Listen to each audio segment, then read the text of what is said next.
Tout de suite, nous retrouvons notre prochain intervenant, Antoine Besson, rédacteur en chef du magazine Asie Reportage d'Enfants du Mékong, est en ligne avec nous. Antoine Besson, bonjour. Bonjour Jean-Baptiste.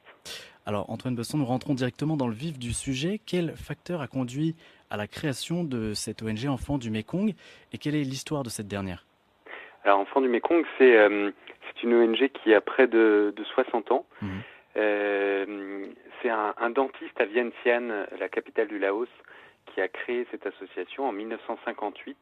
Un dentiste qui, au départ, a recueilli deux enfants des rues qui squattaient devant son cabinet, qui les a accueillis, qui s'est rendu compte qu'il y avait un vrai besoin à l'époque pour venir en aide à des milliers d'enfants des rues dans la capitale du Laos, et qui a donc ouvert un foyer. Un foyer d'accueil des enfants des rues, puis un second. Et puis en 1975, vous savez, le Pathet Lao a pris le pouvoir, le Parti communiste Lao a pris le pouvoir et a expulsé tous les étrangers. Donc René Péchard, ce dentiste, s'est retrouvé expulsé du pays qui était son pays d'adoption, et a continué à accompagner ceux qui étaient devenus ses amis. Donc ça a commencé avec des Lao dans les camps de réfugiés.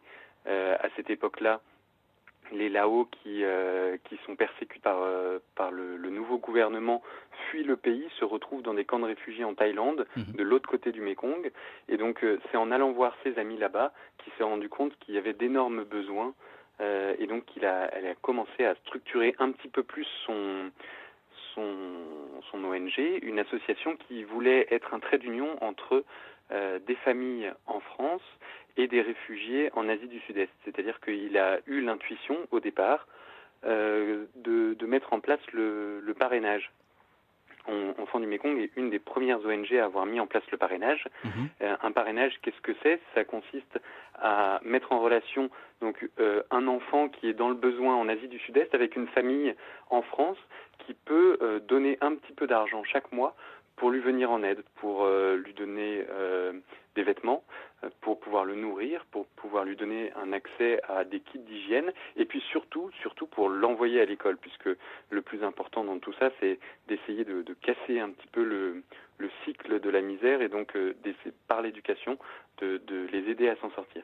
Et donc, l'ONG Enfants du Mékong, en 1975, se développe dans les camps de réfugiés, et là, au contact des amis Lao de René Péchard, mais aussi de Vietnamiens qui fuient la guerre du Vietnam, de Khmers qui fuient les Khmers rouges qui sont au Cambodge, de Birmans qui fuient la junte militaire, de Thaïlandais évidemment, puisqu'on est en Thaïlande, ces camps de réfugiés sont sur les frontières de la Thaïlande, et puis quelques années plus tard, en Chine et aux Philippines, le parrainage se développe aussi. Donc cette action se structure dans ces camps de réfugiés, et une seconde étape très importante dans l'histoire d'Enfants du Mékong, c'est dans les années 90, quand l'ONU décide que les pays sont suffisamment sécurisés pour pouvoir permettre aux réfugiés de rentrer chez eux. Et là, Enfants du Mékong, qui agissait dans les camps de réfugiés, n'abandonne pas les personnes auprès de qui elle agit, qui sont devenus des amis. Chez Enfants du Mékong, on aime dire que notre action s'est développée dans un esprit d'amitié entre les peuples, c'est-à-dire que on n'a pas de plan de développement, simplement on accompagne nos amis là où ils sont pour les aider à répondre à leurs besoins. Et donc dans cet esprit-là, on a raccompagné des Lao, des Khmers, des Vietnamiens, des Birmans qui rentraient chez eux, et on les a aidés à mener des projets de développement. On a continué le parrainage scolaire, on a monté des foyers, on a aidé des étudiants à aller à l'université pour continuer leurs études, et voilà, on essaye d'accompagner sur toute la longueur de la formation des hommes et des femmes. On les accompagne pour faire des hommes et des femmes debout. Alors Antoine Besson, vous répondez à la question en partie concernant notamment le parrainage, mais aujourd'hui en Asie d'une part, mais également en France, quelles sont les actions menées au quotidien pour permettre de faire vivre cette ONG d'Enfants du Mékong? Alors les actions, elles sont nombreuses.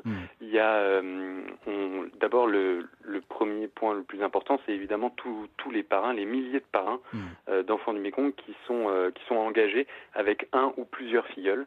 C'est une poche de générosité extraordinaire. Il y a des milliers de familles qui donnent 28 € par mois pour permettre à des enfants d'aller à l'école. Ça, c'est extraordinaire. On a également les parrainages collectifs, où c'est des parrains qui décident de ne pas donner pour un enfant en particulier, mais plutôt de supporter une structure. Et ça, ce sont plutôt les foyers d'étudiants.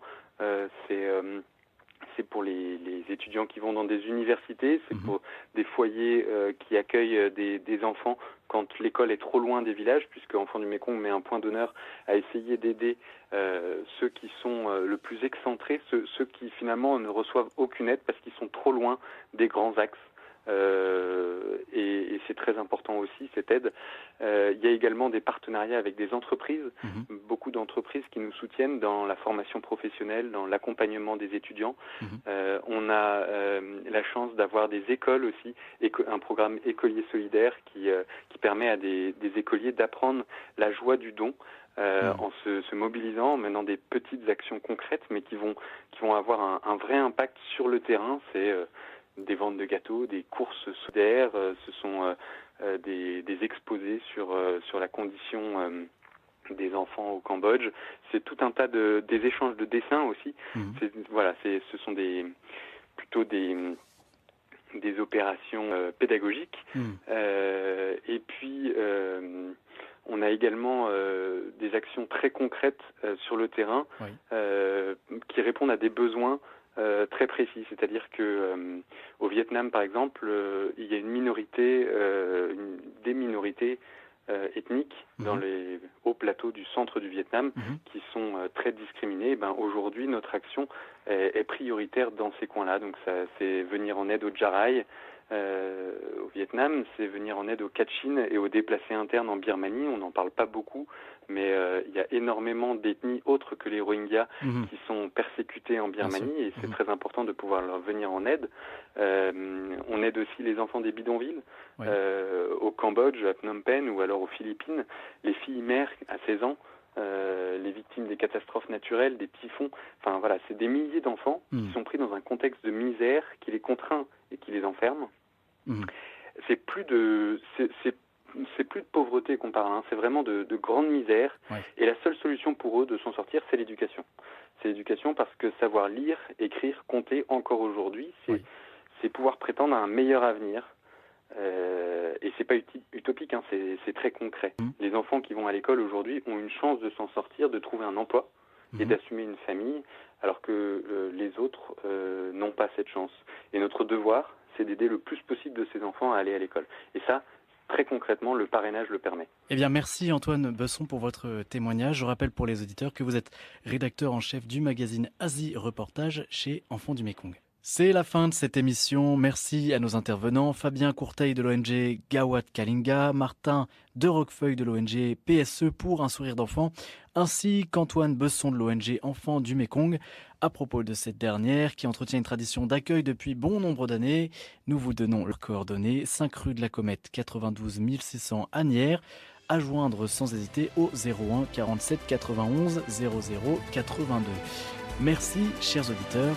Je vous dis à la semaine prochaine.